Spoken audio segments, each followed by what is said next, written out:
There we go. You're just the girl of my dreams, but it seems my dreams never come true. I first met you down on Lover's Lane. The birds were insane, flopping all about. Let's set the topic.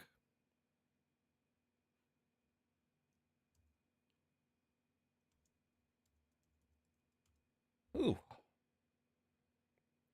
yeah, it is indeed a wholesome chat. All right, let me.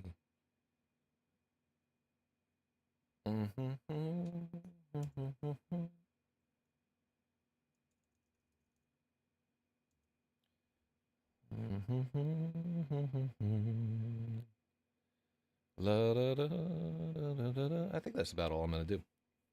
So I don't know if anybody's on this morning, but yeah, like woke up on a terrible side of the bed. Dogs frustrating me on the walk. Uh, had like some bad news at work yesterday. Not even like bad news, just mediocre news. Put me in a bad mood. Then I sat down, and nerds are arguing with me on IRC, and just have to put all that out of your mind and focus on the goal. You know what I'm saying? Like so many distractions sucking your energy in this life. And I just want to keep mine eyes on the prize and get this novel edited by any means necessary. I don't care how many people have to die. Whole populations eradicated. No, we probably don't need to eradicate any populations to edit my science fiction novel.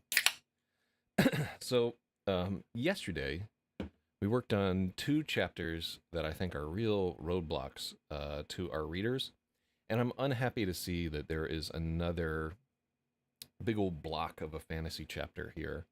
Um, some of the feedback that I got during the initial. Hold on, let me just make sure the chat works.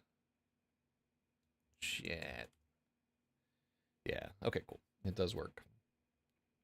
Um, so yeah, so the initial feedback that I got from an editor that I trust, who is not really like a huge fantasy reader, if all is there. She's more of a literary fiction reader, I would guess. But she was just like, I'm snoring my way through these fantasy sections, which sucks for me because I'm, supposed to be like a fantasy and science fiction writer. But fantasy and science fiction is harder to write well than just straight up fiction because we all live in a fiction, but it's not a fantastic fiction.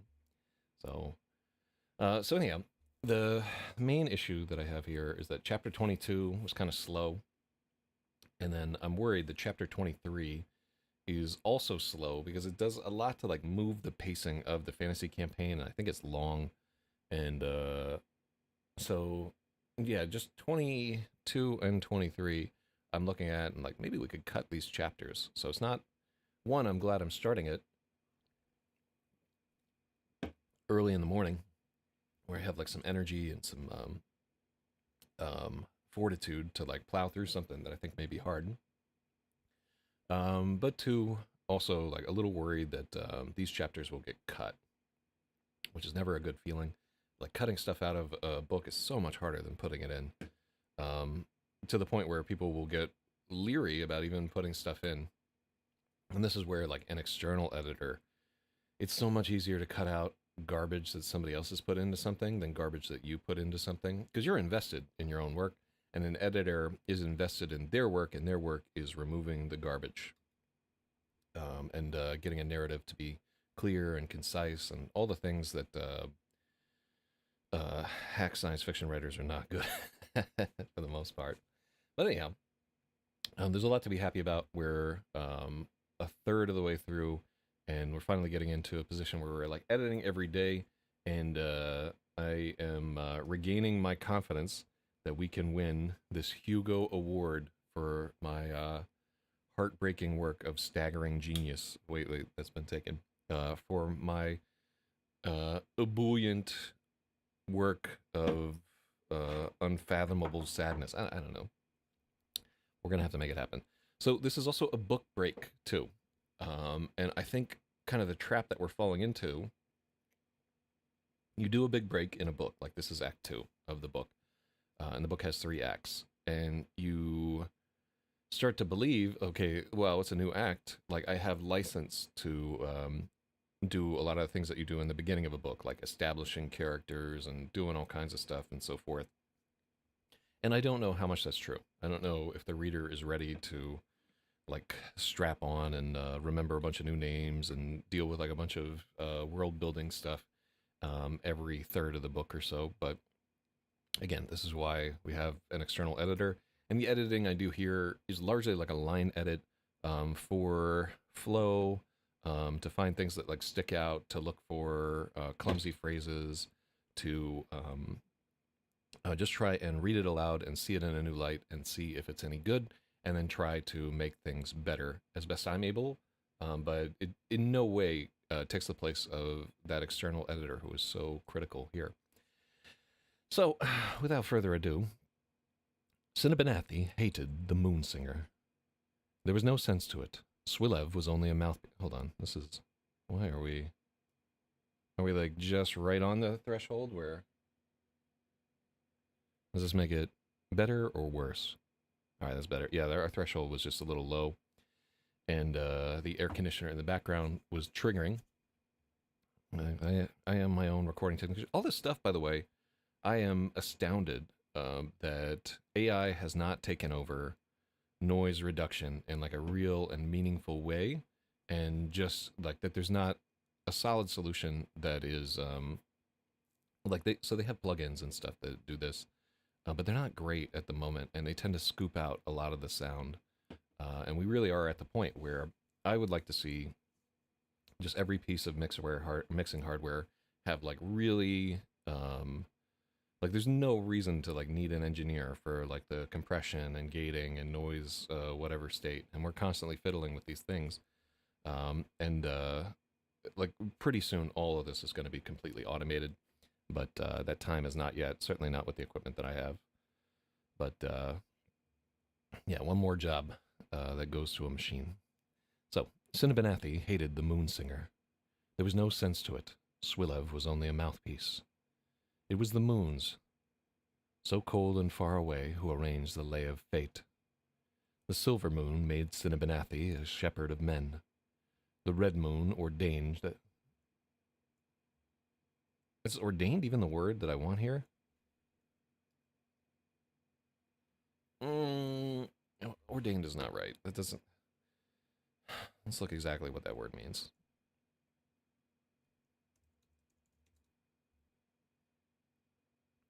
Yeah. So it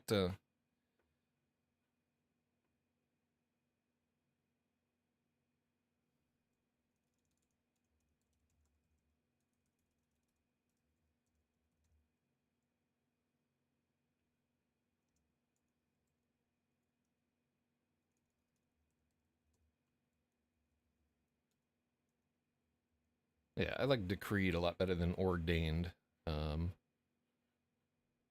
Ordained. Oh my god. So what's the exact meaning of ordain? So ordain is to establish or install. Oh wait, actually I was right the first time around.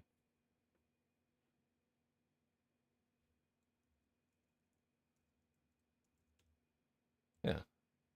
So this is a little shepherd of men is very Christian in its what. So I was actually right with ordained, even though it's like kind of a clunky phrase.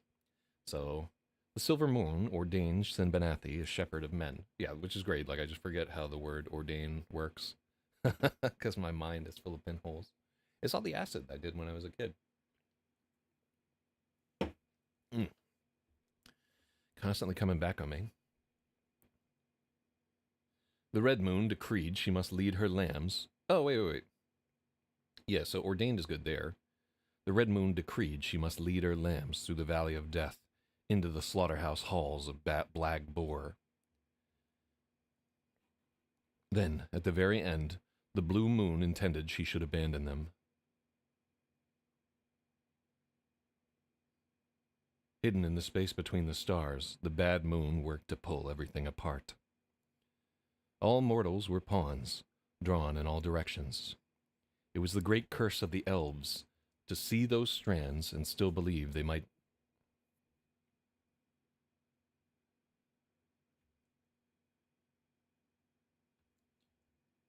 Okay, so we don't need a comma there. It was the great curse of the elves to see those strands and still believe they might slip between them.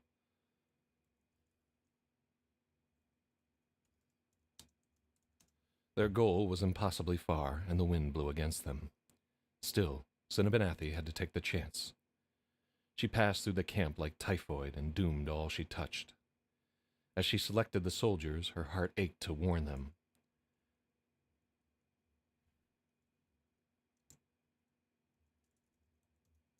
Not one recruit had the sense to refuse.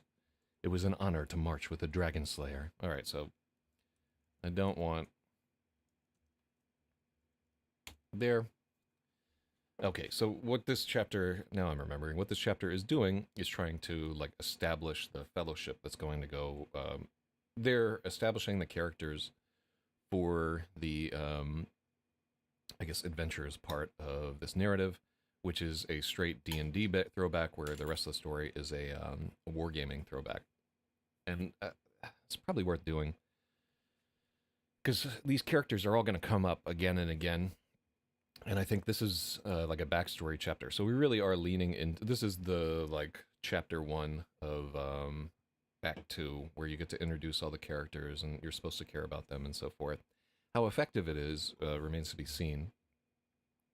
And like the first paragraph is like the first 2 paragraphs are like very mystical and kind of hard to parse and so forth. So, we'll see, boys. We'll have to see.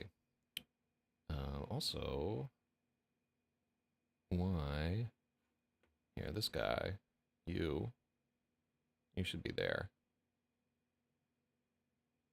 Here, there we go. We don't need that gray bar there. And really and truly, we move this. Yeah, no, that's fine. So I want the this annoying scroll bar to stop popping up in the thing. But enough. First, she went to the dwarves. Swillev had named Steady Hilg and his son Bloki. Why is Steady?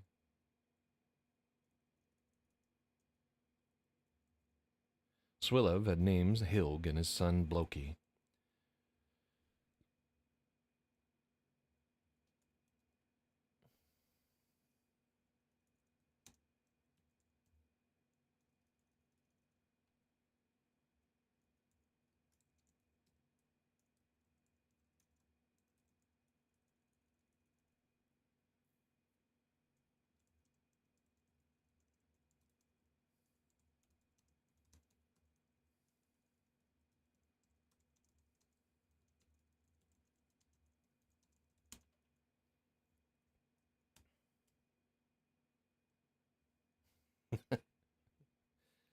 The pair bickered constantly. No, this is too much, right?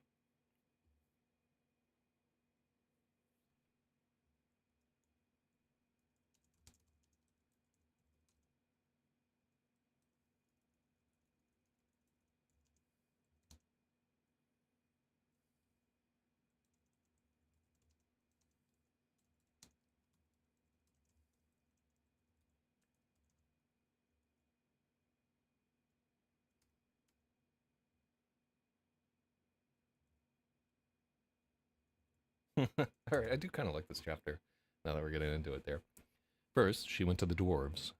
Swillev had named Hilg and his son Bloki.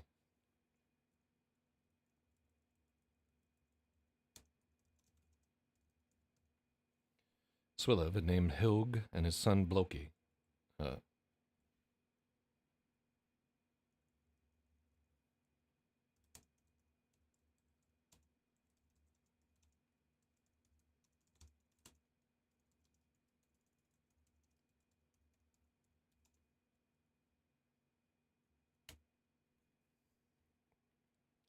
First, she went to the dwarves.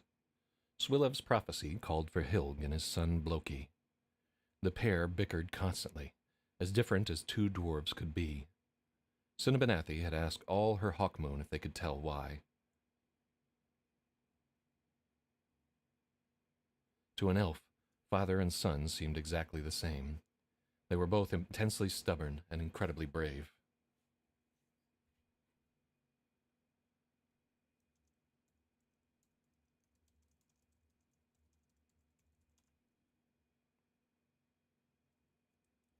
They were both as stubborn as they were brave. Both knew the danger ahead better than.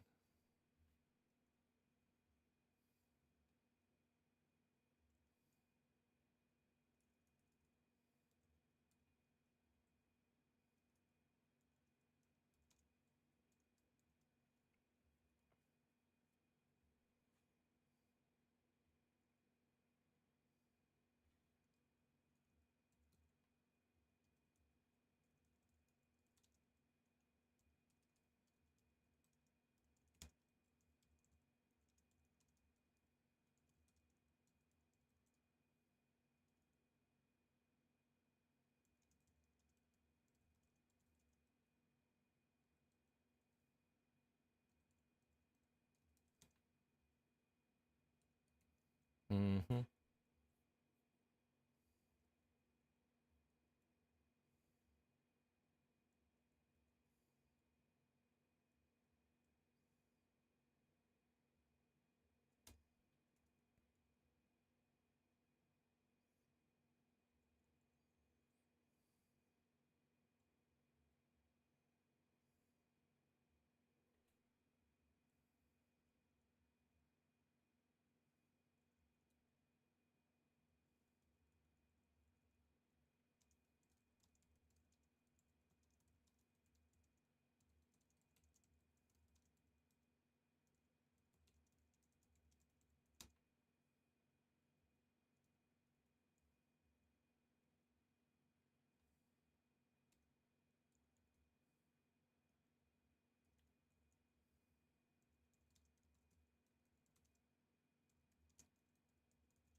Okay, cool. So we get a little into the ancient history of this fantasy world. And this all this stuff happens like thousands and thousands of years before the events of like any of the other stuff in this fantasy world. Because in like they're in what is it? All my other books, there are no elves and dwarves and stuff. They're all like long dead. So in like Arcanus and so forth, you're never gonna see like a dwarf or an elf or any of that. It happens in like a, I guess a post-apocalyptic fantasy type thing. Well, not apocalyptic, but like this, basically like this story is written in kind of like an age of myth, and then the bulk of fantasy writing in that is like a more kind of like realistic age where like magic stuff is less in your face and so forth, and the power levels are generally lower and stuff like that. So it's cool to have. I mean, honestly, like this work is probably not canon within the scope of the entire thing. It would be a pain to shoehorn it all in together, but whatever. They don't all have to interlock. It doesn't have to be like a contiguous universe. All right. First, she went to the dwarves. Swilev's prophecy called for Hilg and his son Bloki.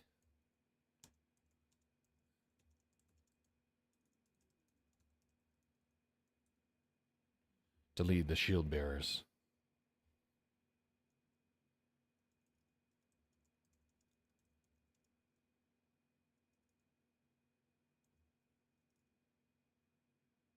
We really should have said somewhere in this.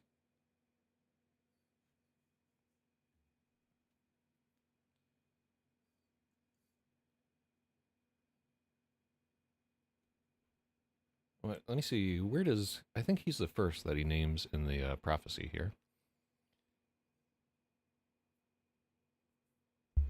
You were known upon the mantle of command.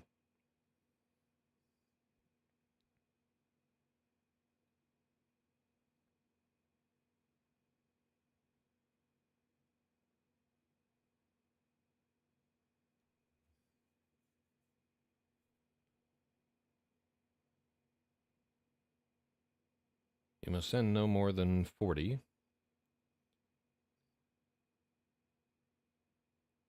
The old dwarf and his son. Okay, cool. So they were the first named.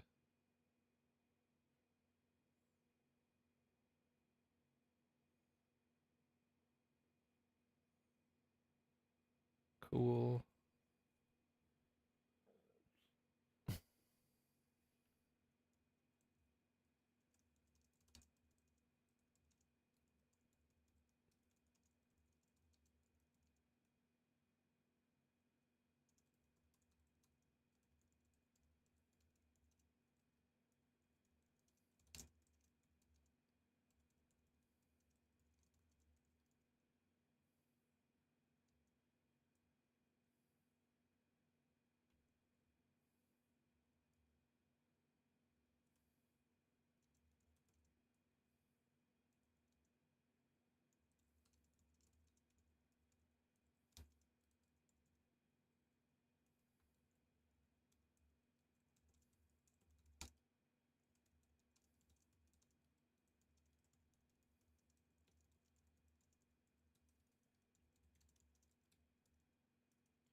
All right, save herself. Hilg and his son Bloki were the first named in Swilev's prophecy. The pair bickered constantly, as different.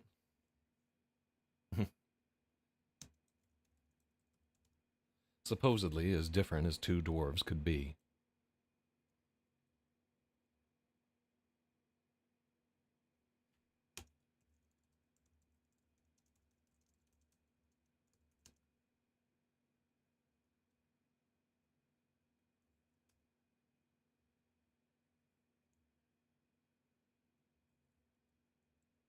Sinbanathi could not see it. To an elf, father and son seemed exactly the same. They were both as stubborn as they were brave.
Sinbanathi could. All right, let's read through this paragraph again. Oh. First, she went to the dwarves. Save herself, Hilg and his son Bloki were the first named in Swilev's prophecy. The pair bickered constantly, supposedly as different as two dwarves could be. Oh, loving the internal rhyme in this sentence. Sinbanathi could not see it. To an elf, father and son seemed exactly the same. They were both as stubborn as they were brave.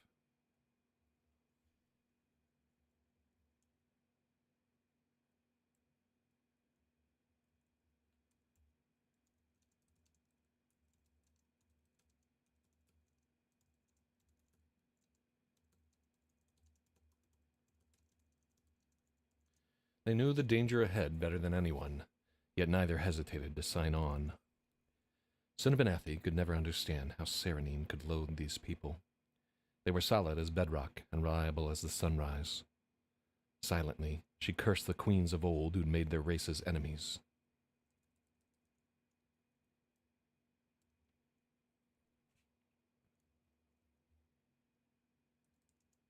So much time was lost and potential wasted.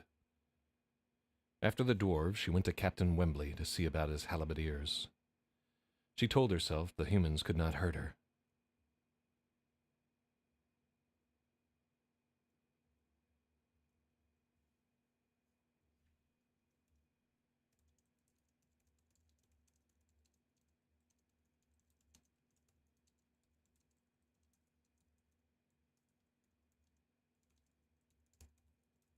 She told herself it was nothing to doom a few humans.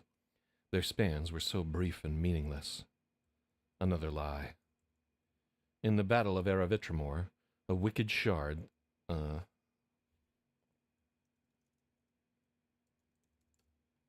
diamond shard tore through Captain Wembley's breastplate and nearly pierced his heart.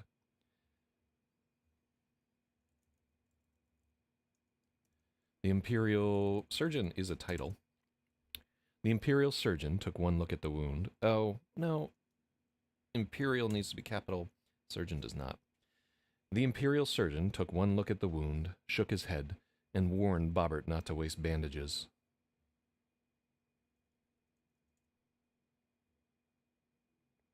Bobbert did it anyway. To the surgeon's surprise, Captain Wembley survived. Upon regaining consciousness, his first order was to have the surgeon flogged. All the men who'd lost a limb gathered to watch and applaud.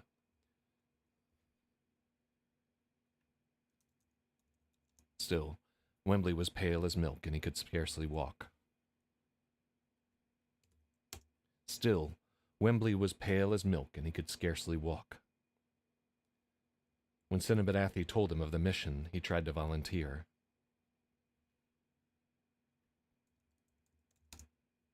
Still, Captain Wembley was pale as milk.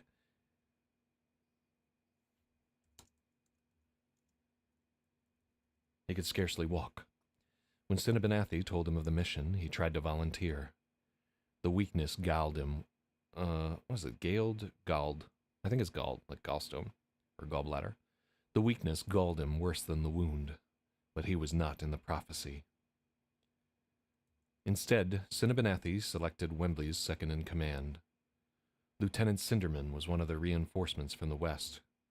He'd fought on the frontier for 4 long years.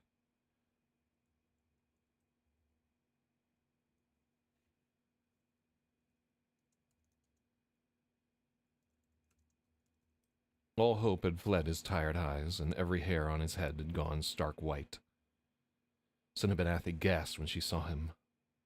The humans did not know what it meant to be moon-marked. She stood before a dead man. Cinderman was fated to go on the mission.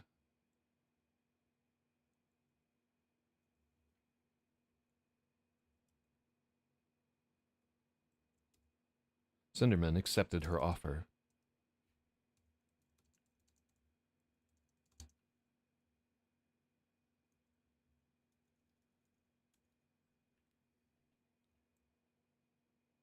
Cinderman heard her offer and accepted too quickly. Cinnabonathi, worried,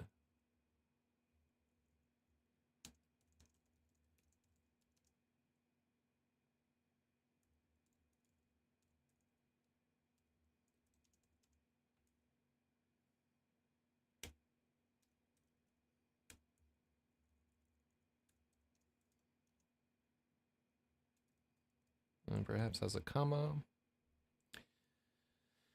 Cinderman heard her offer and accepted too quickly.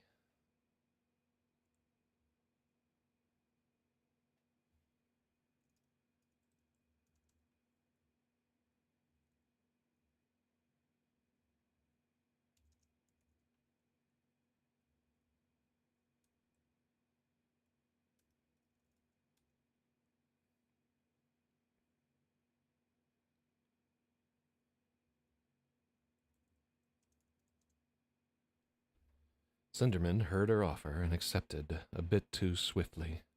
Ugh, a bit too swiftly? That sounds awful.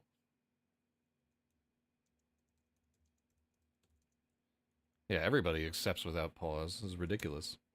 Cinderman heard her offer and accepted without pause. It worried her. Perhaps he sought death in battle in lieu of suicide. She questioned him and learned the lieutenant. She questioned him and learned the lieutenant truly had nothing left. 1 in 10 soldiers.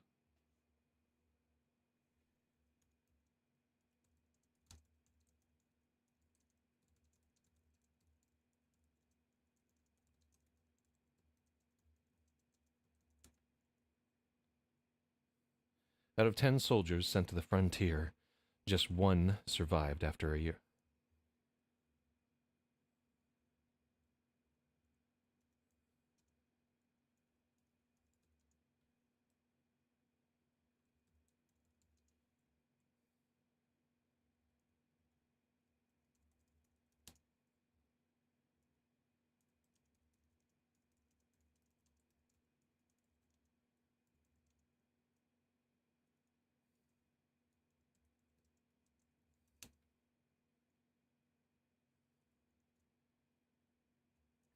It's kind of cool. I honestly like. I'm digging the backstory. It's just the writing was not good initially, and I will tell you, it's not great presently. But we do what we can. Cinderman heard her offer and accepted without pause. It worried her. Perhaps he sought death in battle in lieu of suicide.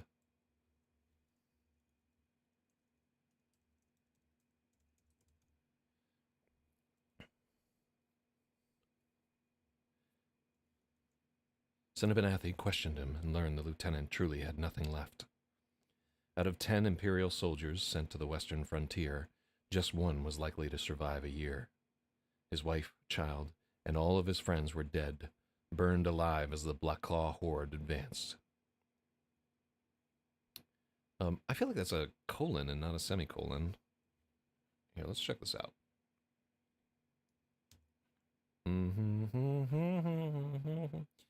Man, I'm glad I... Here, hold on. I'm glad I... There we go. I chose to edit this morning.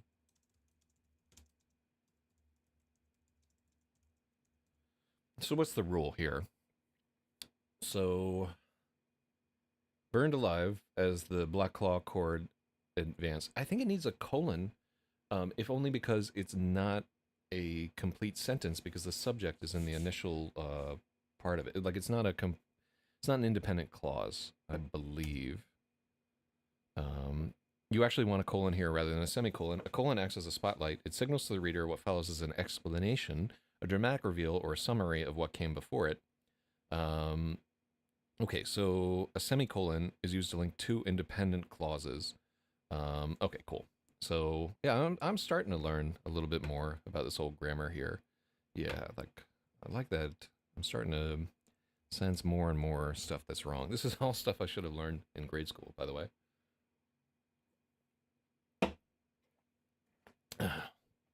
And it's not what you learn; it's what you retain. His wife, child, and all of his friends were dead, burned alive as the Blackclaw horde, and the horde is capital here.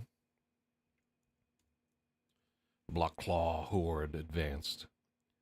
With implacable fury, Cinderman swore he would take any risk to spare the Heartland the horrors he'd seen in the West.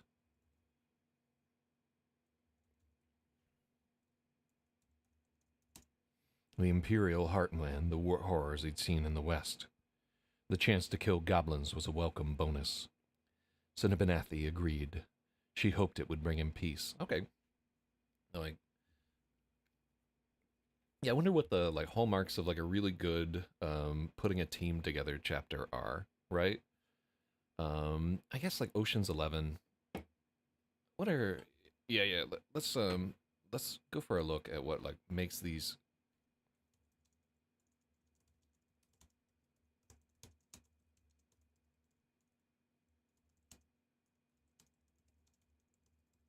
So I guess there's Predator 2. Let's see. All right, The Magnificent Seven and Seven Samurai. Yeah, that was kind of cool. Foundational Classics, where the Assembly of Specialists is there. Ocean's 11 was there. The Dirty Dozen, 100%. Let's see. Leader recruits special. So this is a leader recruits specialist trope. Um, let me see. People are asking what the first one of these is. All right, so yeah, I didn't really think of Seven Samurai, but it was indeed dope. Bob Le Flambleur is the reference for the heist gene. Let's see.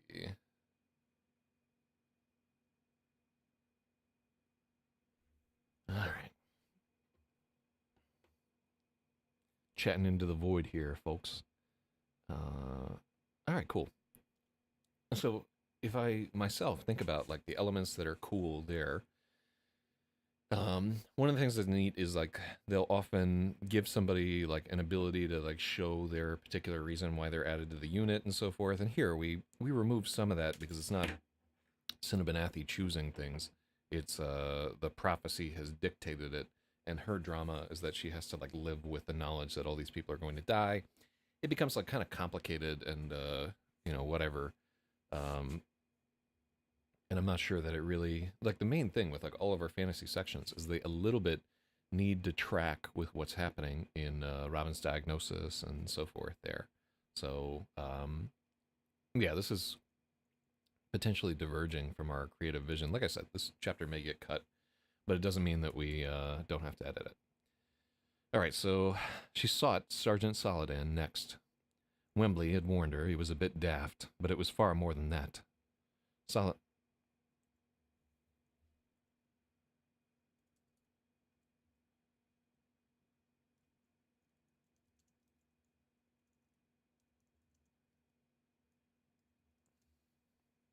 Wembley warned her the huge sergeant was a bit daft, but it was far more than that. Saladin was simple as a child. Cinnabonathi had to explain the mission twice, in single syllables. When the words got through, Saladin clapped his hands with delight, as if she'd invited him to the carnival. Blast Swilliv and his prophecy.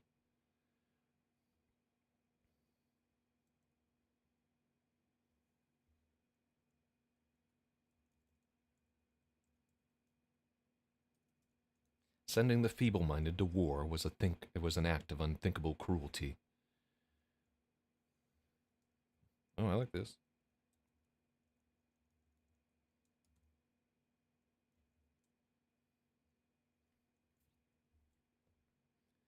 Sending the feeble-minded to war was an act of unthinkable cruelty. I have a book about sending the feeble-minded to war, actually. Ooh, what a book. The elves painted the eyelids of the malformed with The elves painted the eyelids of their malformed with the sap of the eversleep tree.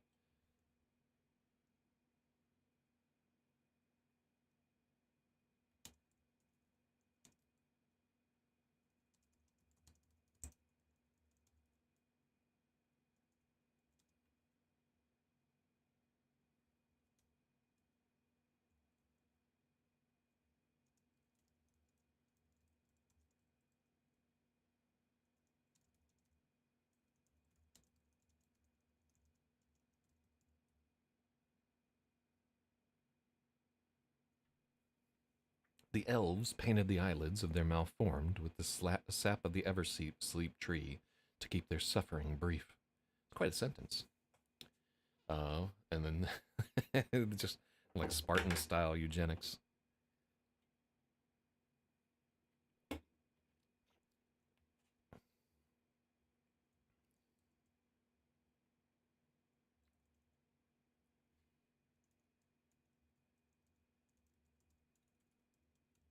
So yeah, even though this is like a little clunky and ham-fisted, there is some like cool data in this chapter. It's not just like rattling on for no reason. Like, I'm interested in the stuff that's happening here.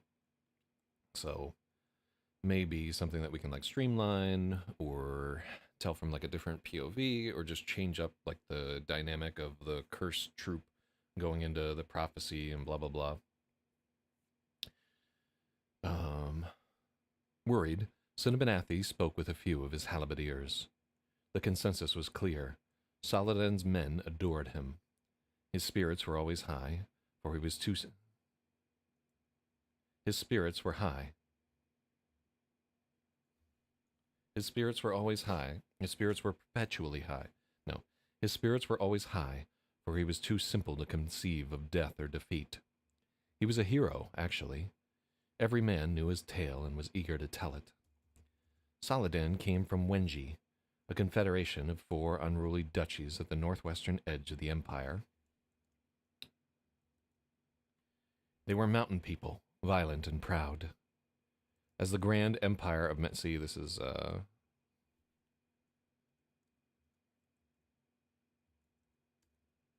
as the grand empire of man frayed at the fringe, they were the first to rise. One by one, the strongholds fell, until only the walled city of Kakama remained. Shout out to Kakama. Desperate to save the region, the Imperials poured forces into the bastion. The unrest grew perpetual. Each season brought a new siege. Saladin was a war orphan, one among thousands. A press gang found him starving in a gutter and brought him to the barracks.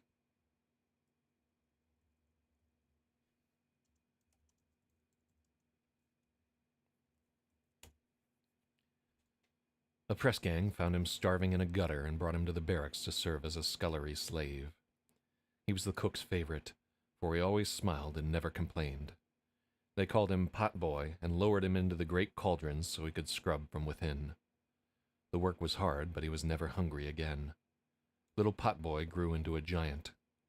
At age 13, he could climb up from the cellars with a 10-stone sack of flour slung either each shoulder. This is way more description, by the way, than we gave to Cinnabonathi or Burbeck or any of the main characters, and he is very much like a secondary character. I don't know why we told this whole story. His dream was to become a soldier, but undeniably he was thick as paint. In spite of his great strength, no company would sign him. At the Westgate betrayal, Potgoy, oh Lord. Alright, hold on, let me just make sure that nobody's bothering me. I think I'm on D&D.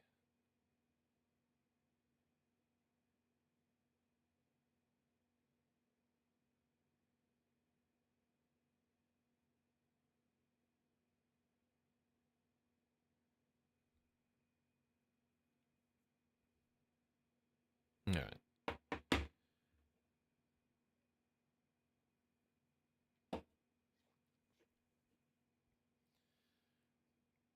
At the Westgate betrayal, Potboy got his chance.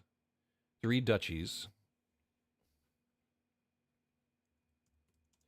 rebel duchies massed their forces along the northern wall.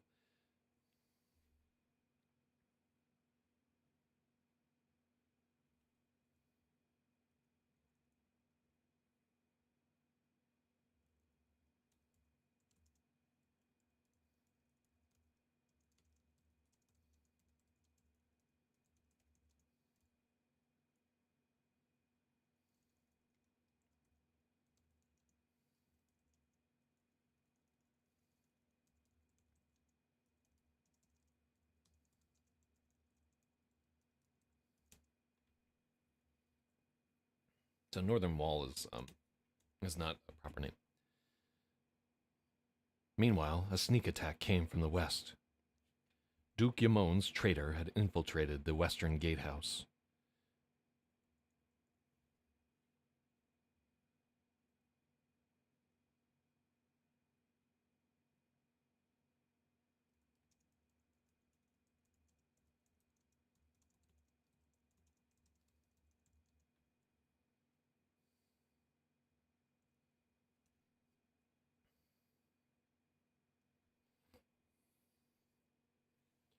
A traitor paid by the Duke of Yamon had infiltrated the western gatehouse. He slew his fellows and threw open the gates to 1,000 howling renegades. Block by block, they looted and burned. A leering crew of I want to use a word for looters that is not scholars. Let me see. No, marauders, yeah. A leering crew of 40 marauders set eyes on the Imperial barracks and murdered their way into the infirmary. They put the screws to the wounded, demanding to know where the women were hidden. Some cowards squawked. They'd taken shelter in the cellars. Full of evil intent, the invaders stormed into the kitchens. All had fled save Potboy. He stood with an insipid grin and a cleaver in either hand. Yeah, this is getting cut. I'm just calling it here. This entire chapter is getting cut. 40 men set on young Potboy, but the quarters were close, and they could only come at him 3 at a time.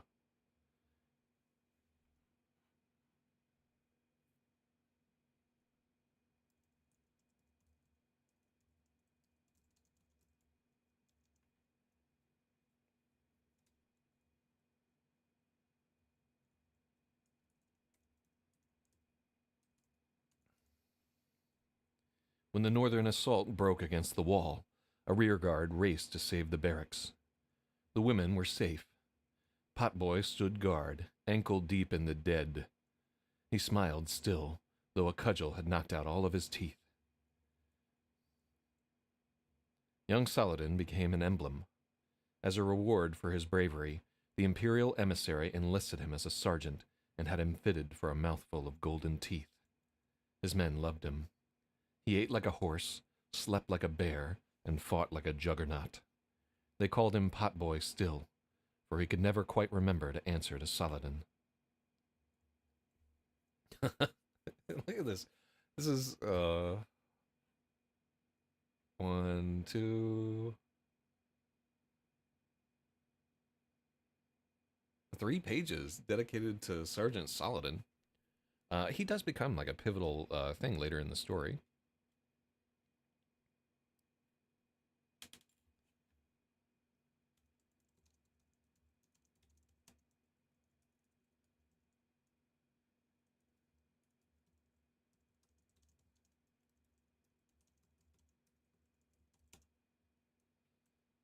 The dwarves and the Imperials were settled. Next, Cinnabonathi chose among her own hawkmoon. Merrill was the first. Cinnabonathi found him sitting on a lonely ridge that hung over the road to Sparfadil. He faced their goal, but stared up at the stars instead. Merrill was so deep in thought that he was startled by her approach.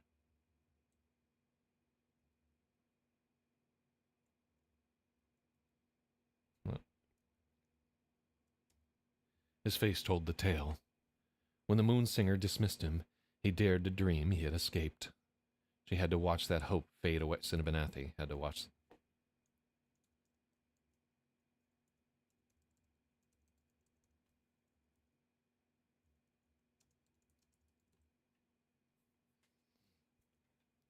Cinnabonathi had to watch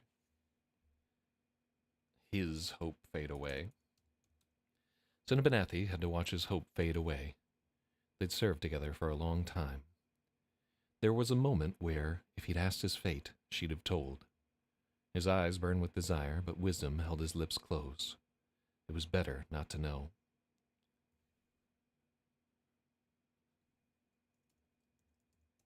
Marrow reached into his vest and produced a tiny book bound in deer hide. He looked around first to see if they were observed.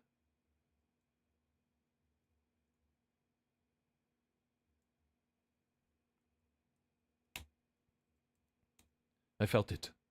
The night before the Battle of Eravitramor, I heard the Black Moon whisper. I felt the Void's breath on my neck. I could not sleep until I'd written down all my techniques and secrets. Perhaps someone could carry them for me. Cinnabonathi was stunned at the admission. He named the void.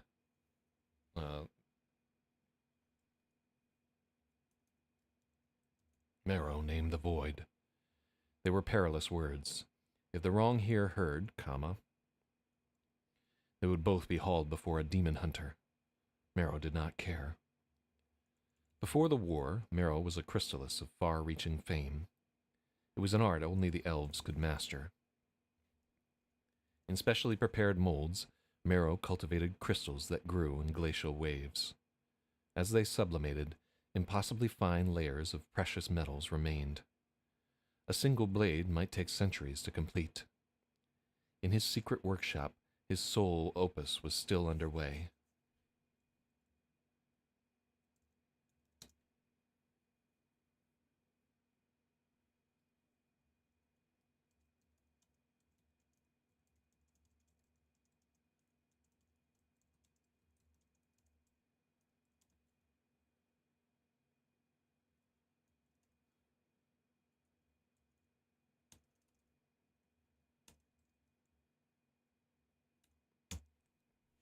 If the moons were willing to expend such a talent, things must be dire again indeed. I'll ask Serenine, Cinnabenathi promised. Wait, what? Did we... Let me just make sure that Serenine is the name that we use there. I feel like it changed up here somewhere. You know, where she's bitching about how...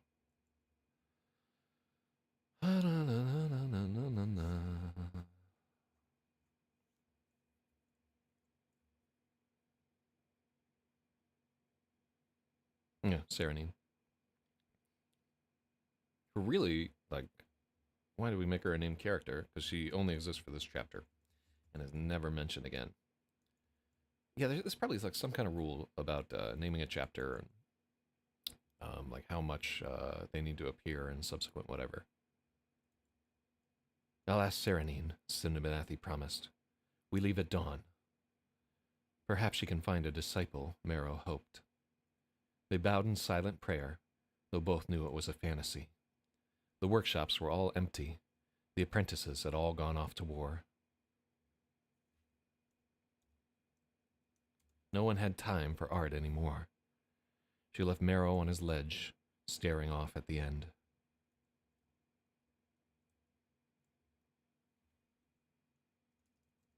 Staring off at the stars.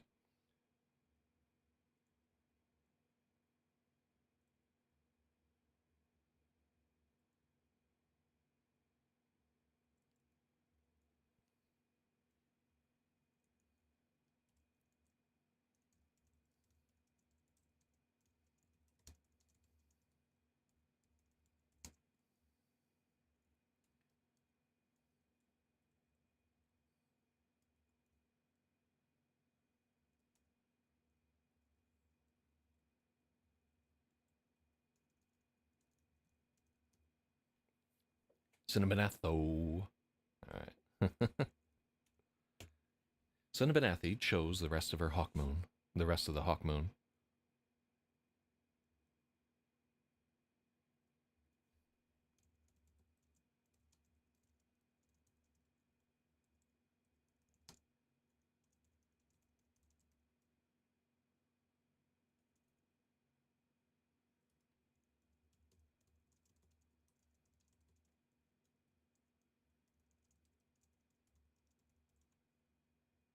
Cinnabenathi recruited the rest of the Hawkmoon who would go. The moons always required those they could least afford to lose. She found Serenine, still angry over the Moonsinger's dismissal.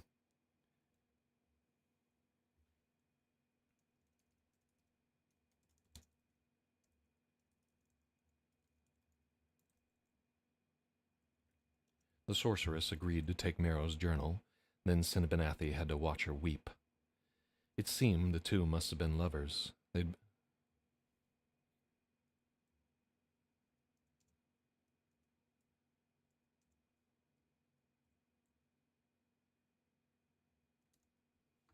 It seemed the two must have been lovers. In Serenine's tears, Cinnabenathi could see the Moonsinger's wisdom.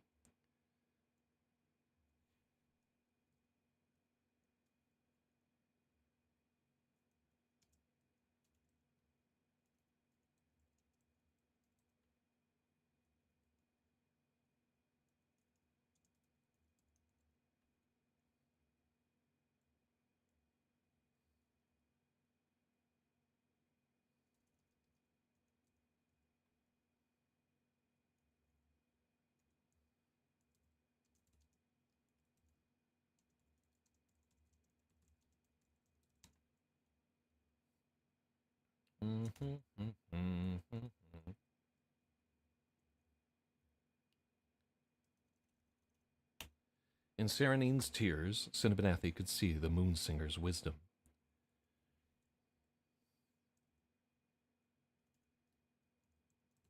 Serenine wept not for Merrow, but herself. No, I think this one where but doesn't need a comma, because it's at the end of the sentence. All right, we're getting there, figuring out these clauses. Serenine wept not for Merrow, but herself. She was not the type to make a sacrifice. Okay, cool. Yeah, it's honestly, like, structurally, it's told so poorly. But like the enticing part is, like, I like the details that are in there and like the way that it develops the story. And this is really the kind of poison that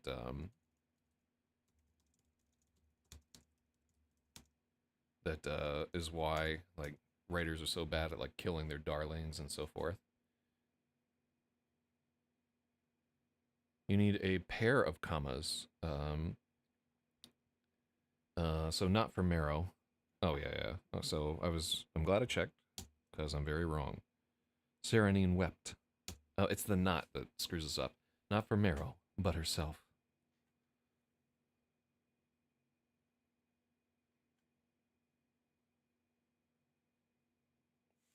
Serenine wept not for Merrow, but for herself. No, like, she was not the type to make a sacrifice. The party was nearly complete. She sought out Bobbert, the bitterest cup of all. Damn the Moonsinger. The boy was so young and full of hope. He apologized that he could not go. The wounded needed him more.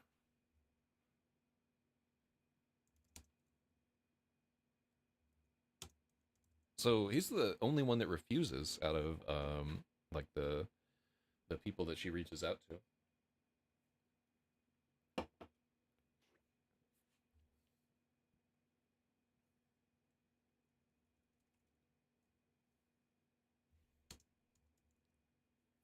Okay.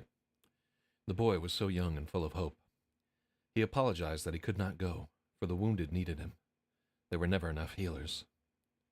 The war needs you more, Cinnabonathi explained.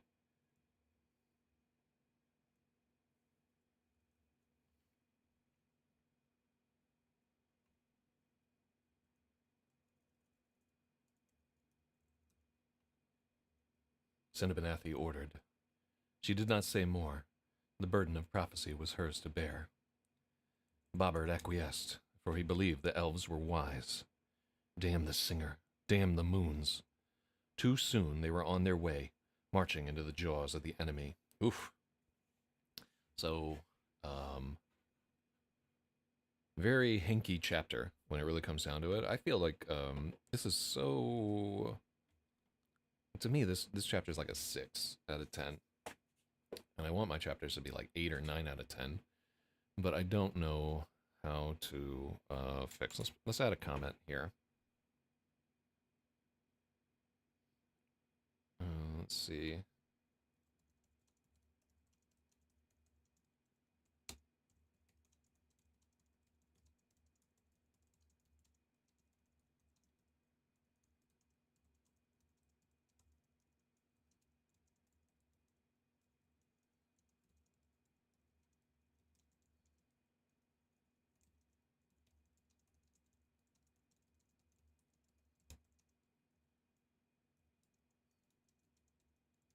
Okay, so you can't see the comment that I wrote, but it says above chapter is like 6 out of 10.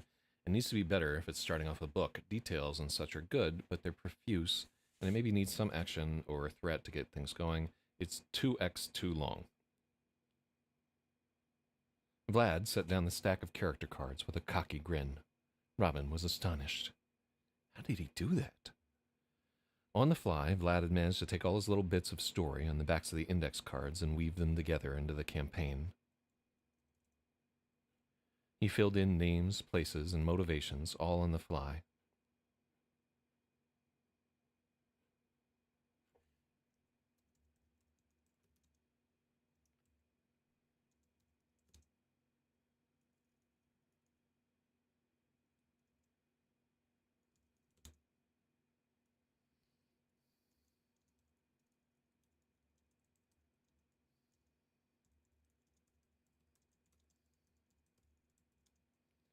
He improvised a whole cast of names, places, and motivations.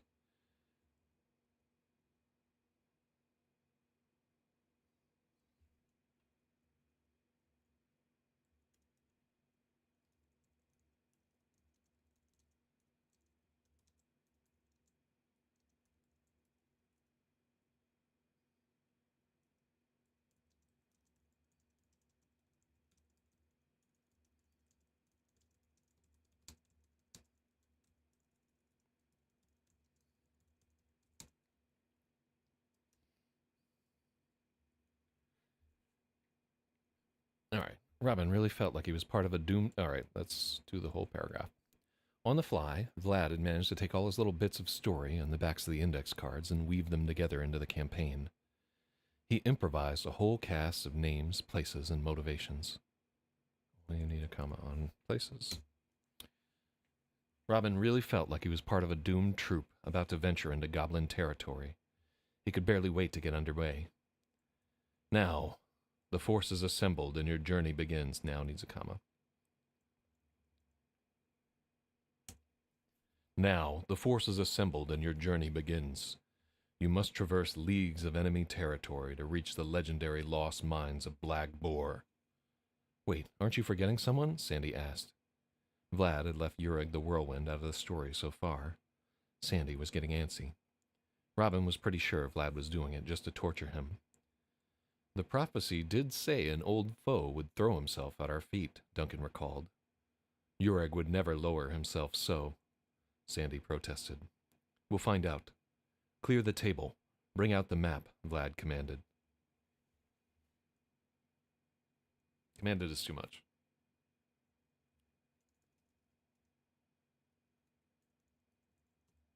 Finally, Sandy leapt to his feet.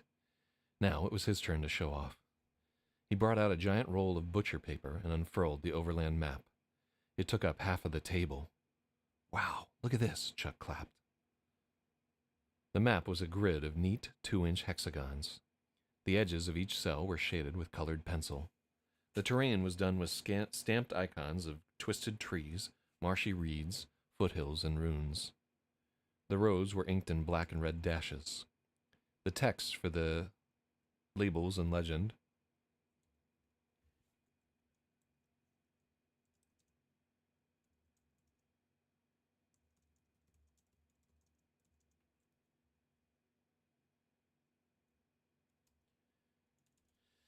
The text had been penned in elaborate Wait. The map was... Why do we go to had been? The text was penned in elaborate Gothic black letter. Sandy had drawn in so many little details. There was a little hut with spirals of smoke rising, a cavern mouth in the foothills, and a string of...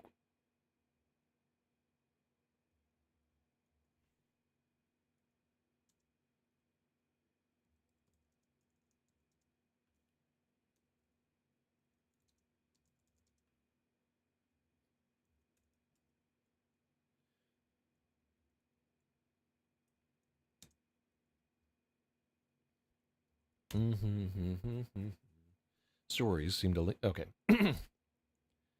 The map was a grid of neat 2-inch hexagons. The edges of each cell were shaded with colored pencil. The terrain was done with stamped icons of...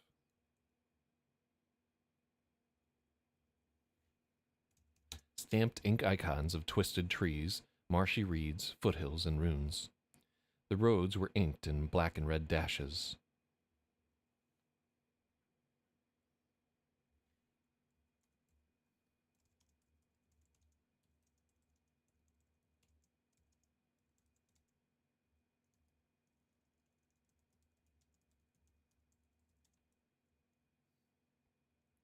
This is a badass sounding map. I wanna play a D&D game on this map.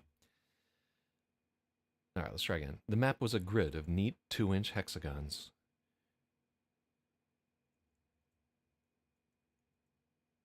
The edges of each cell were shaded with colored pencil. The terrain was...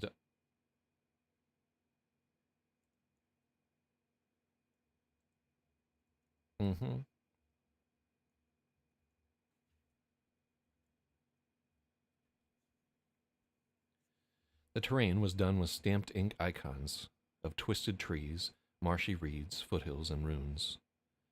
The roads were inked in black and red dashes.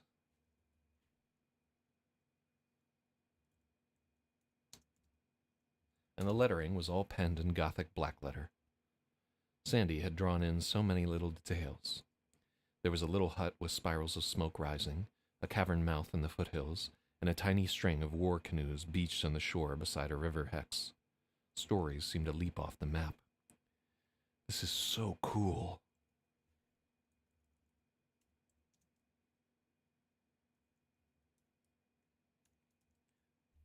It could be at the front of a book. This must have taken forever. Robin was seriously impressed.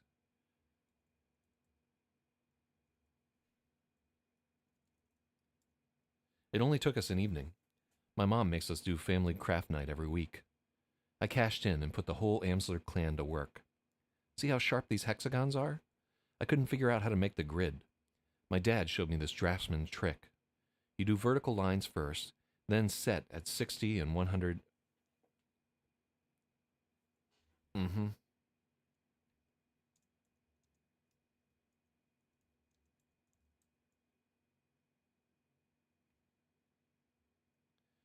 You do vertical lines first, then a set of lines at 60 and 120 degrees. That gives you a triangle grid, and you can just outline the hexagons. Okay, so that actually works. I know I had to like research, because I was like thinking, how do you draw a grid or whatever? But it's so much detail to put into the chapter. Um, I don't know if even like the hardcorest of nerds will want to deal with this, but I guess we'll see. Did he do the lettering too? This is so good. It looks like a diploma.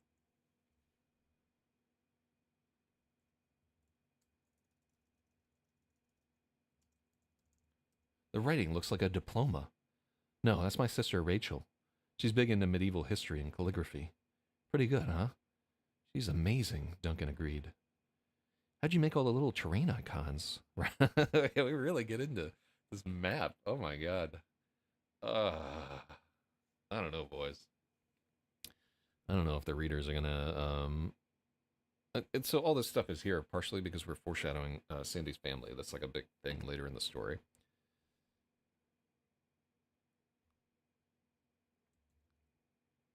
That's my mom's idea. She used to be an art teacher. She carved stamps out of linoleum and used different colored ink for each.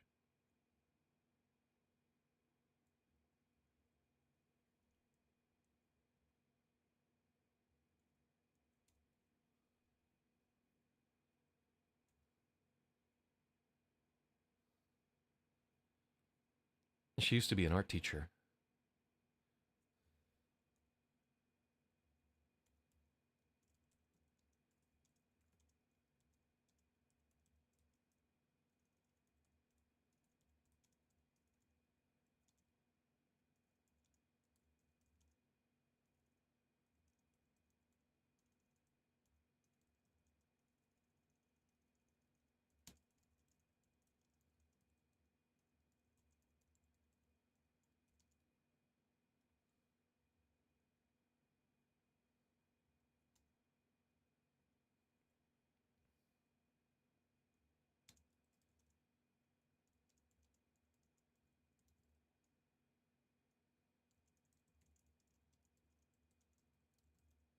She used to be an art teacher.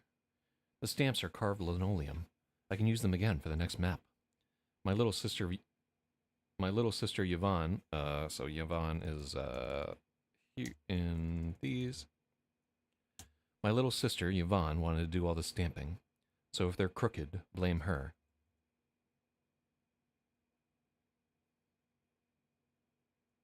Oh.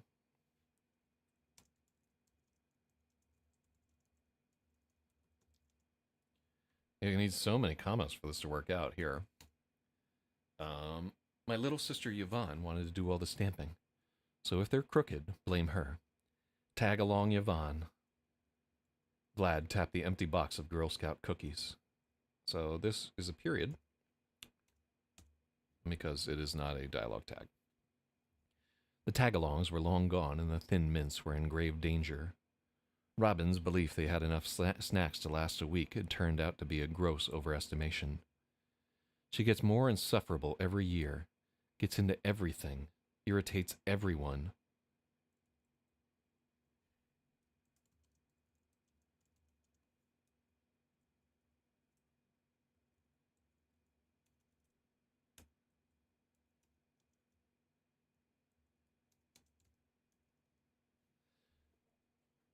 She gets more insufferable every year.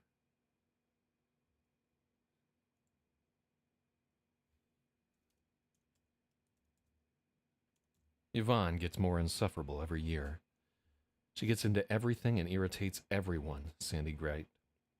I'm not buying that a kid says this.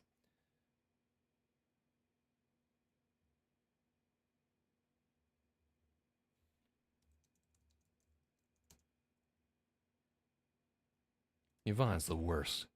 She gets into everything and irritates everyone, Sandy griped. Huh. Reminds me of someone. Sandy, Vlad teased. Moi? Sandy nailed the Miss Piggy voice. Sandy nailed the Miss Piggy voice and held a hand against his chest in mock shock.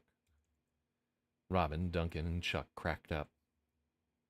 So, all this buildup is great and all, but when do we get to fight somebody? Where's all the treasure? Sandy griped. You have the attention span of a gnat, Amsler. I don't know how you're not in special ed. I'm just saying, chopping up goblins is more fun than learning about our retainers' backstories. I'm not even in the party yet. Robin winced. A lot of those backstories were his.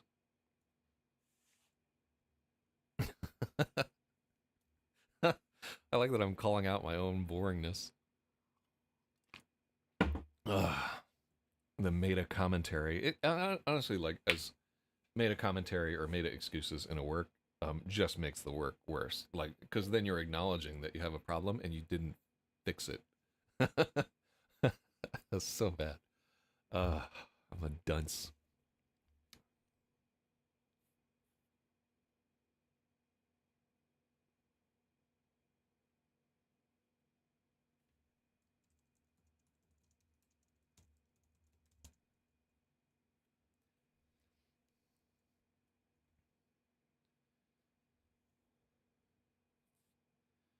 Robin winced. Those were his backstories. Personally, I'm loving this.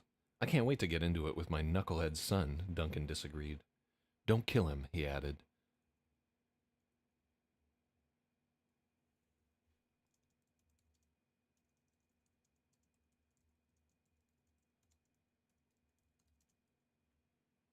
No promises. Are we ready to get back to the mission? Yes, everyone agreed. A low mist hangs over the haunted hills of Sparfadil. Far in the distance, come on. You can hear wolves howl and inhuman voices shriek. You are in enemy territory. Stealth is your only hope. For the next section, you must move the party marker 1 hex each turn. Because your party includes a hawk moon, you get a scouting radius of 3 hexes, and you may see what direction the Gorlord patrols plan to move. Beware, the Wolf Riders are swift. They can move 2 hexes per turn. If they move through a hex you've passed through, they have a chance to pick up your scent. So cool, Chuck breathed. This is just like Merrill's Marauders. Can we double back and throw them off our trail? You can try. What if we take the fight to the goblin scum instead?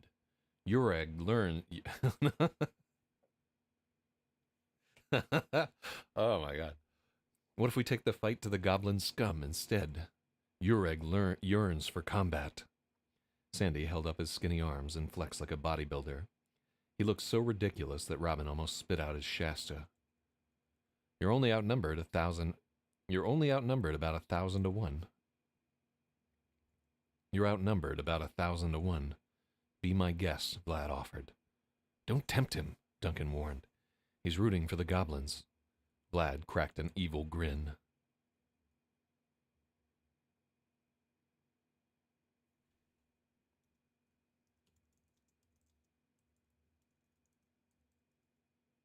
No, I think we have 2 fucking...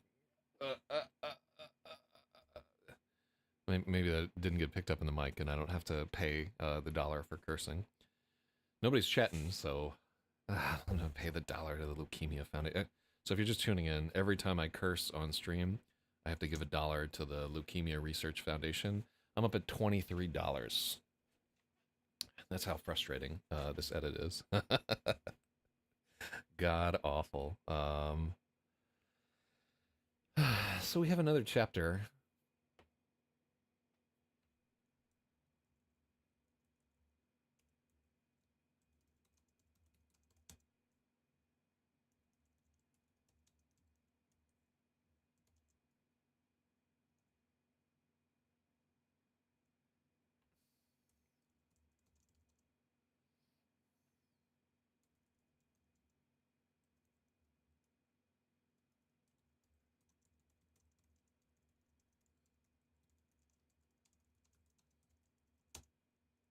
Mm-hmm.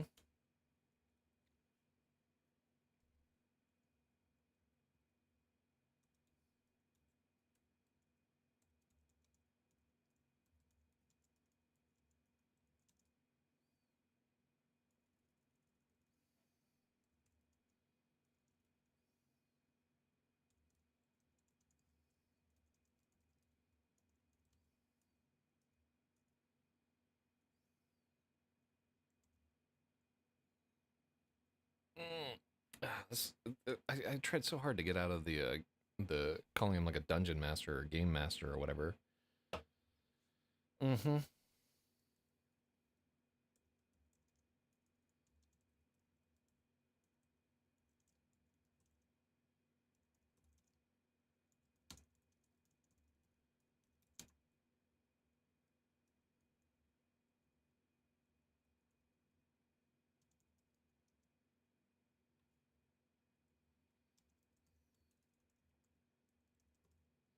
No, this is Soki.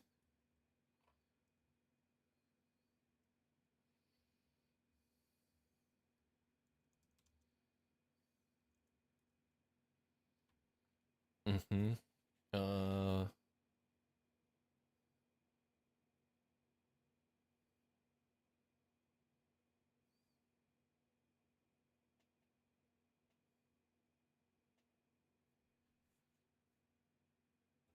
Oh, what would he do here?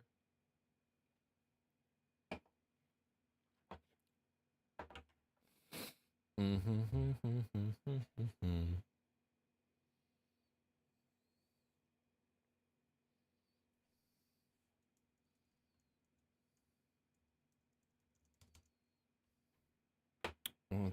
Let's search for the word that they might use in.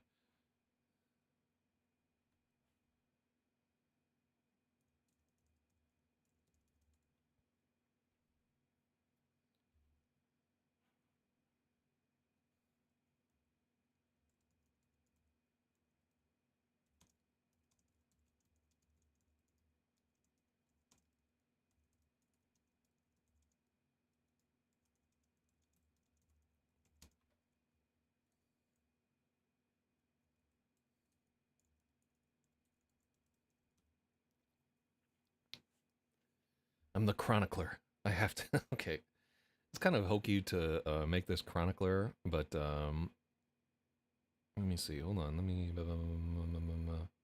Oh yeah. Oh yeah. This is a problem. Oh, I am stung by how lame this all is. Yeah, we really have like this whole block where we lose like the Una thread of the story, and I think this was like chopping up some chapters and moving them around. All right, I'm not thrilled with chapters 22 and 23 and 24 because it's like 3 chapters in a row we're doing this war story, and I don't know. We'll see if anybody else comments on it in Royal Road or what have you. But yeah, man, not not loving it honestly, but is what it is. That is the limit of my mana today.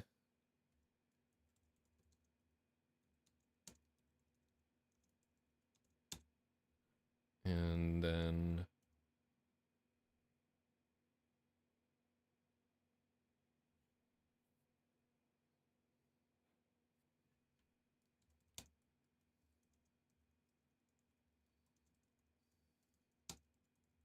The war needs you more. All right.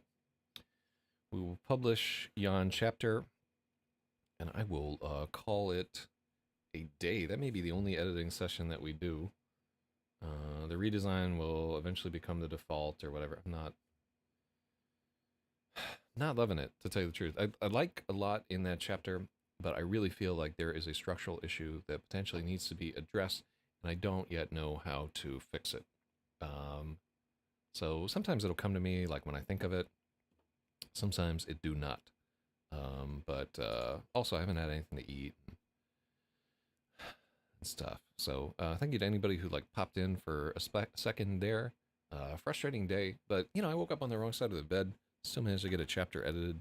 Didn't like blast myself with my side by side. So that's not nothing. You know, not every day is going to be a parade. But as long as you get in there, do some work, the next day will be better. So Godspeed, and good luck to all of you. And I will probably try to edit a little bit more later. Maybe I'll win a game of Quad Radius and it'll cheer me up.